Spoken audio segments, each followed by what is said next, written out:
To get his father's house, this man sent his elderly father to a nursing home. Gavin had always lived in the shadow of his father's wealth. The grand estate, with its towering oak doors and sprawling gardens, was a constant reminder of the fortune that would one day be his. But one day wasn't soon enough. He was tired of waiting. His father, a stubborn old man, refused to sign over the house or even discuss selling it. Gavin had asked politely at first, then firmly, then with frustration that curdled into resentment. Still, the answer was always the same. Not yet, son. Enough was enough. One evening, as his father sat in his worn-out leather armchair, staring at the fireplace as if lost in some distant memory, Gavin made the call. A white van arrived the next morning. Two burly men in white coats stepped out, their expressions blank and professional. When the doorbell rang, his father looked up, his sharp eyes flicking to Gavin. He knew. Without a word, he stood, straightening his frail frame, and walked to the door. "I'm sorry, Dad, it's for your own good," Gavin said, forcing a look of sadness onto his face.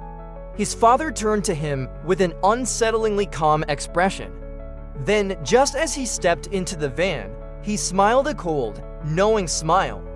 "You will regret this," the words lingered in the air long after the van pulled away. For a brief moment, unease stirred in Gavin's stomach, but he shook it off.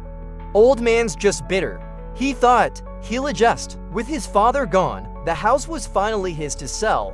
He wasted no time. Within weeks, real estate agents paraded through the estate, praising its grandeur and potential. Offers came in quickly. The highest bidder was a foreign investor who barely glanced at the property before signing the papers. The transaction was seamless, the money wired straight into Gavin's account. Freedom, wealth, comfort, it was everything he had dreamed of. Yet, as he moved into his sleek new apartment in the city, something felt off. It started subtly, a nagging feeling, like being watched. Then came the nightmares. In them, he was back at the house, standing in the grand hallway. The walls stretched impossibly tall, shadows twisting in the corners. He would hear footsteps slow, deliberate, and turn to see his father standing there, eyes dark, that same cold smile on his face. "You will regret this." Gavin would wake up drenched in sweat, his heart hammering. It was just guilt, he told himself, nothing more. But then the real terror began. His bank account, once brimming with wealth, started draining inexplicably. Transactions he never made, loans he never took.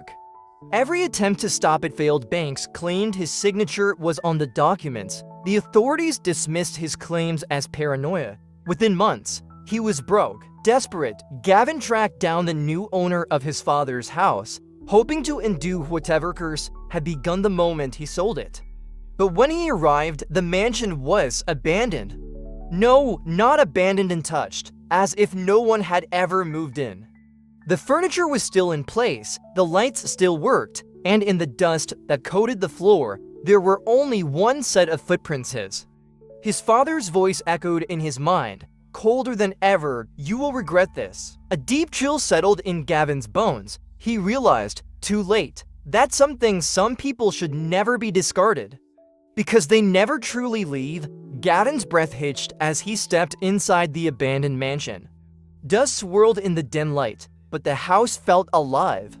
The chandelier still gleamed, the fireplace flickered as if someone had been there moments ago, and yet the air was thick with silence. His heartbeat pounded in his ears. He had expected to find new owners, tenants, anyone, but instead, it was as if time had frozen the day he sold it.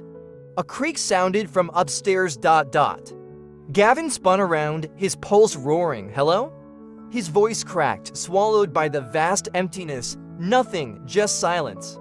Yet he felt a presence, something just beyond sight, lingering in the walls, in the air. A whisper of something unseen but watching. His feet moved on their own, drawing him up the grand staircase, the same staircase his father used to climb so slowly in his later years. The polished wooden steps groaned beneath him, each one screaming his guilt. As he reached the second floor, he saw it, the leather armchair. the same one his father used to sit in by the fireplace. Except now it was facing the hallway, as if waiting for someone, for him. Gavin's body locked up. He knew, deep in his bones, that if he turned that chair around, his father would be sitting there, smiling that same cold, knowing smile. He didn't want to turn it. He had to turn it. His shaking hand reached forward, fingers gripping the worn leather. With a deep breath, he spun it around empty. A dry laugh of relief escaped him. "I'm losing it." But then he noticed something on the chair's armrest, a folded piece of paper. With trembling fingers, he picked it up and unfolded it. It was his father's will ... except it had been changed. The ink looked fresh, the signature unmistakable.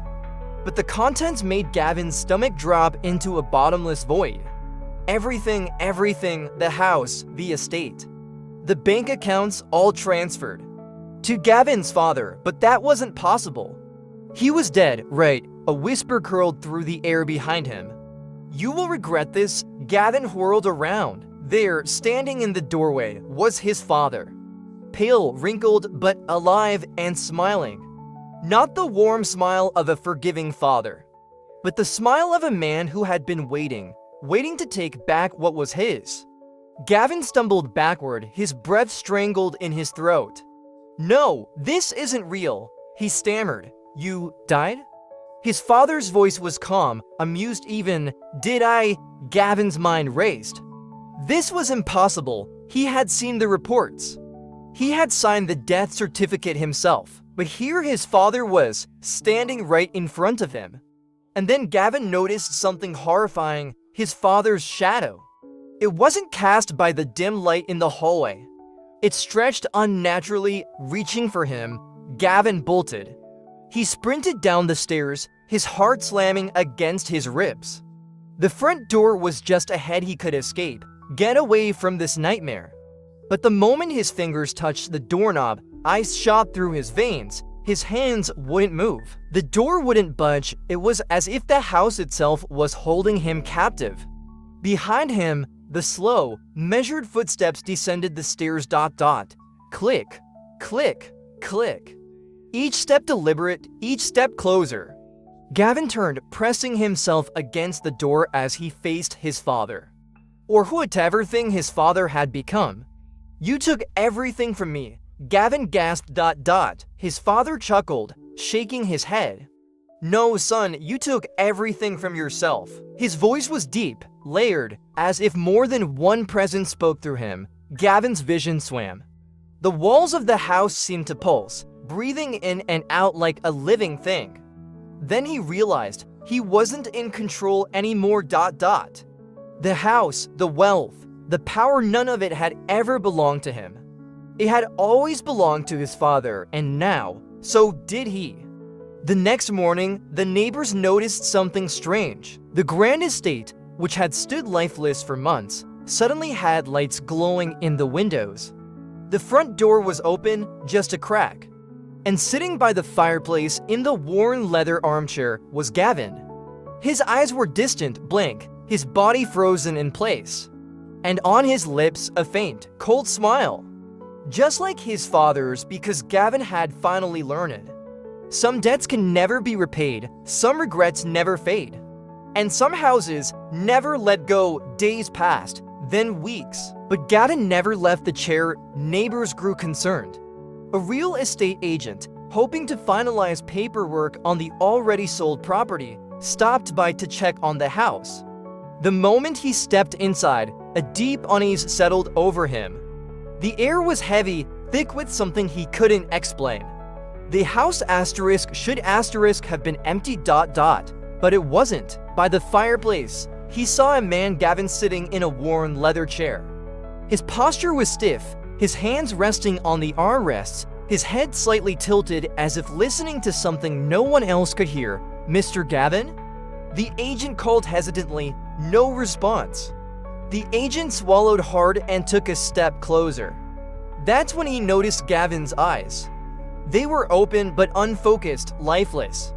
And yet, he was smiling a slow, eerie smile. "Sir," the agent reached out a hand, but the moment his fingers brushed Gavin's shoulder, The lights flickered. The fireplace roared to life, and Gavin moved. His head turned with an unnatural slowness, his gaze locking onto the agent. But his eyes weren't just blank, they were wrong, as if something else was looking through them. A voice whispered through the room, "You will regret this." The agent stumbled backward, heart hammering. He turned and ran, slamming the door behind him as he sprinted to his car. The mansion loomed behind him, dark and silent once more. And from the window of the study, Gavin watched him leave. Still smiling, the house never sold. Buyers would show interest only for strange misfortunes to befall them. Some lost their jobs overnight. Others suffered accidents, a few simply vanished. The mansion sat untouched, a relic of its own past, and inside, Gavin remained. He never ate, never slept, never left the chair. Some say he was still alive, others believe he had become something else entirely. But one thing was certain, the house had claimed him. And it was waiting for its next occupant, because greed never goes unpunished. And regret is a house you can never leave.